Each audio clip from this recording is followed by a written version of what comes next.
The day was overcast, the kind of gloomy weather that seemed fitting for a funeral.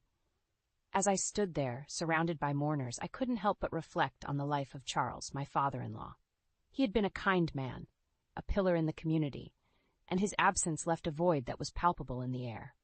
I glanced over at Michael, my husband, standing rigid as the chief mourner. His face, usually unreadable, today seemed like an emotionless mask.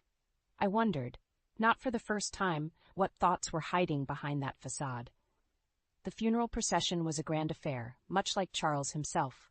He was a man who had touched many lives, and it showed in the number of people who had come to pay their respects. As I listened to the eulogies, a mix of sorrow and admiration filled the air. Charles had been not just a family man, but a mentor, a friend to many. After the ceremony, as the crowd began to disperse, Michael leaned in and said, almost too casually, "I hope to be sent off like this too, surrounded by family and many acquaintances. Laura, I'll pick out some BGM, so count on you to handle it."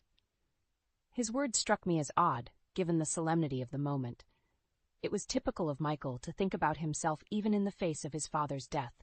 I felt a surge of anger, but managed to keep my voice steady. "Who are you to say that? Ask your real family for that. After all, we're just a family for show, right?" "I don't owe you that much," I retorted, my voice laced with bitterness. Michael's face, usually so composed, faltered for a moment. "What are you talking about, Laura?" "Oh, nothing," I replied, a cold smile playing on my lips. "Just a bit of a reality check. I know all about your secrets, Michael." His eyes widened slightly, and I could see a hint of panic flickering in them. It was a rare moment of vulnerability, one that I savored. "Everything Dad left behind will be inherited by me, his son," Michael said, his voice betraying a hint of desperation. I couldn't help but laugh, a short, humorless sound. "Is that what you think? You're about to face a much greater hell, Michael." The truth about Michael's secret life was about to unravel, and with it, the facade of our marriage. I knew that the coming days would be tumultuous, but I was ready to see Michael get what he deserved. As we left the cemetery, I took one last look at Charles's grave. He had been the only person in Michael's family who had shown me genuine kindness. And for his sake, if nothing else, I was determined to see this through to the end. The past few years with Michael flashed before my eyes as I sat in our quiet, almost desolate living room. I remembered the hesitant joy I felt when we decided to marry. I was 25 then, young and perhaps a bit naive. Moving in with his parents, Charles and Evelyn, seemed like a daunting step, but their warmth made it easier. I had quit my job at 28, hoping to start a family and support Charles, whose health was declining. Life had a semblance of normalcy then, with the occasional laughter and the routine challenges of a young wife. But the signs were there, subtle at first, like the ripples before a storm. Michael's late nights at work, the weekend trips he claimed were for business, and the ever-growing distance between us. One night, as Michael slept, his phone buzzed incessantly. Driven by a suspicion I couldn't shake off, I checked it. The texts were from a woman named Sophia, filled with intimate words and plans for their next rendezvous. My heart pounded in my chest, a mix of anger, betrayal, and sorrow flooding through me. The next morning, over breakfast, I decided to confront him. "Michael, who's Sophia?" I asked, my voice deceptively calm. He choked on his coffee, coughing. "What? Who's Sophia?" "Don't play dumb. I saw the messages. Who is she?" I pressed, my voice rising. Michael's face hardened. "It's nothing. Just work stuff. You're being paranoid." I slammed my hand on the table, causing our son Alex to look up from his cereal. "Don't lie to me, Michael. I read the messages. They were anything but work stuff." He glared at me, his eyes cold. "You had no right to go through my phone. That's a violation of my privacy." "Privacy? Is that what you call cheating on your wife?" I spat back, feeling a bitter taste in my mouth. Michael stood up abruptly, his chair scraping against the floor.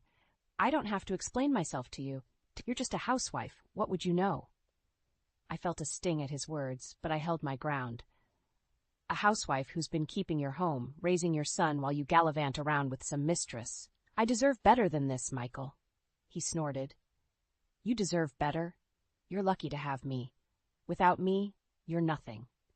His words cut deep, but they also ignited a fire within me.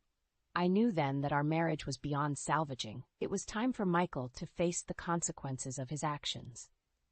The tension in the house was palpable after the breakfast confrontation. Michael had left in a huff, and I was left to ponder my next move. It was clear that our marriage was a sham, a facade that I could no longer maintain. The evidence of Michael's affair was not just a betrayal, it was the catalyst for a much-needed change. I decided to take action, starting with a call to Evelyn, who had always been more of a mother to me than a mother-in-law. "Evelyn, we need to talk. It's about Michael," I began, my voice steady despite the turmoil inside. "What's wrong, dear?"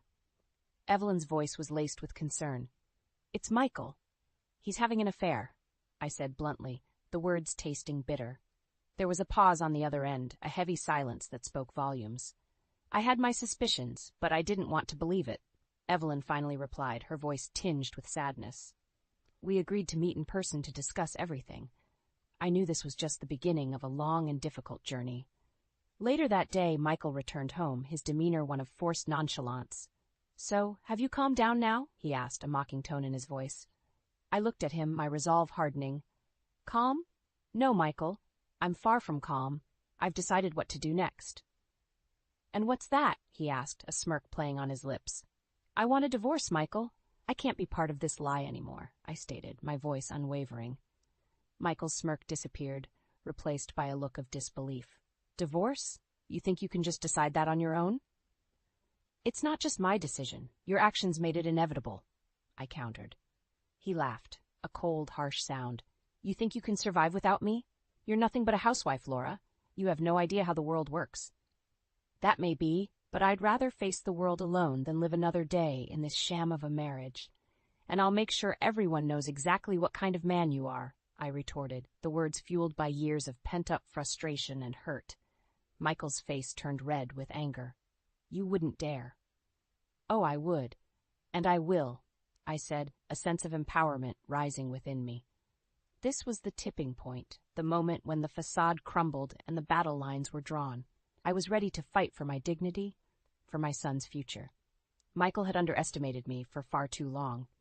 It was time for him to face the consequences of his actions.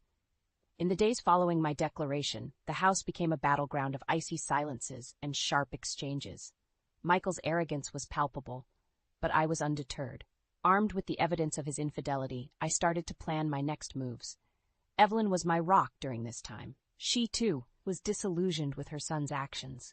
"I never raised him to be this way," she confessed during one of our many late-night talks. "Charles would have been devastated to see what Michael has become." I nodded, feeling a mix of anger and sadness.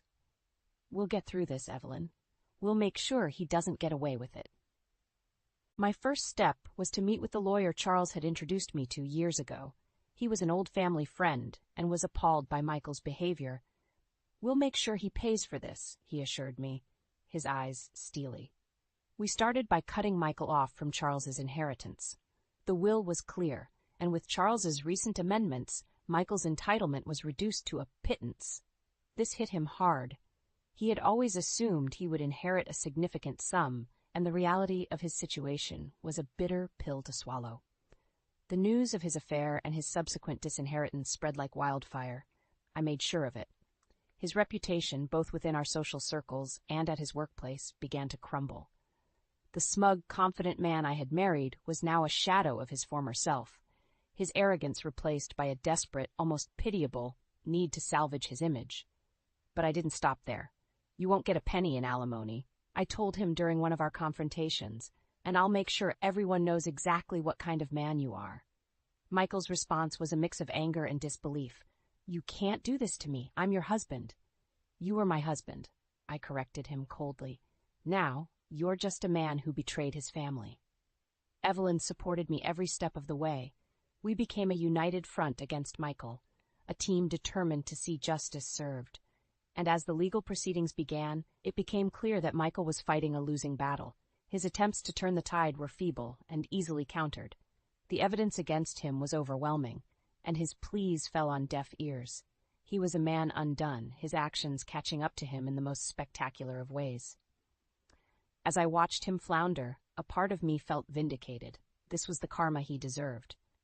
But there was no joy in it, only a deep sense of sorrow for what could have been and a determination to build a better future for Alex and myself. The finality of the divorce proceedings brought a sense of closure, yet the aftermath was anything but simple. Michael, stripped of his inheritance and his dignity, was a mere shadow of the man he once was. His downfall was not just legal and financial, it was a total collapse of the facade he had built around himself. Evelyn and I watched as Michael's world unraveled. He had lost his job, a consequence of the scandal and his tarnished reputation. His once lavish lifestyle was now a distant memory, replaced by mounting debts and a stark reality that he had never prepared for. One evening, as I sat with Evelyn in the living room, a sense of peace settled over me. "We did it, Evelyn. We showed him he couldn't just walk over us," I said, a small smile on my lips. Evelyn nodded, her eyes reflecting a mix of sadness and strength. "Yes, we did. Charles would have been proud of you, Laura. You stood up for yourself and Alex." Speaking of Michael, she continued, "I never imagined my own son would end up like this. But he made his choices, and now he has to live with them." Michael's attempts to cling to his old life were futile. He moved in with his mistress, but their relationship was strained, built on lies and false promises. The news of their struggles reached us through the grapevine, tales of arguments and an impending eviction due to unpaid rent. Meanwhile, I focused on rebuilding my life with Alex. He was my priority, my beacon of hope in the midst of the chaos that had engulfed our lives. I found a part-time job, a modest but honest way to contribute to our household and provide for my son. Evelyn was a constant source of support, her wisdom and experience guiding me through the toughest of times. Together, we created a new normal, one where the pain of the past was a memory, not a daily burden. One day I received a call from Michael's mistress. Her voice was laced with desperation. "Laura, please, can you help us? Michael, he's lost everything. We have nothing." I listened, feeling a mixture of pity and resolve. "I'm sorry for what you're going through, but Michael's choices led you both here. I have to think about my son now." Hanging up, I realized how far I had come. The Laura who had once feared confrontation was now a woman who stood her ground, who had faced adversity and emerged stronger. As I looked at Alex playing in the garden, a sense of hope filled me. We had weathered the storm, and now it was time to look forward to brighter days. The path ahead wouldn't be easy, but I was ready for it, armed with the strength and resilience I had discovered within myself.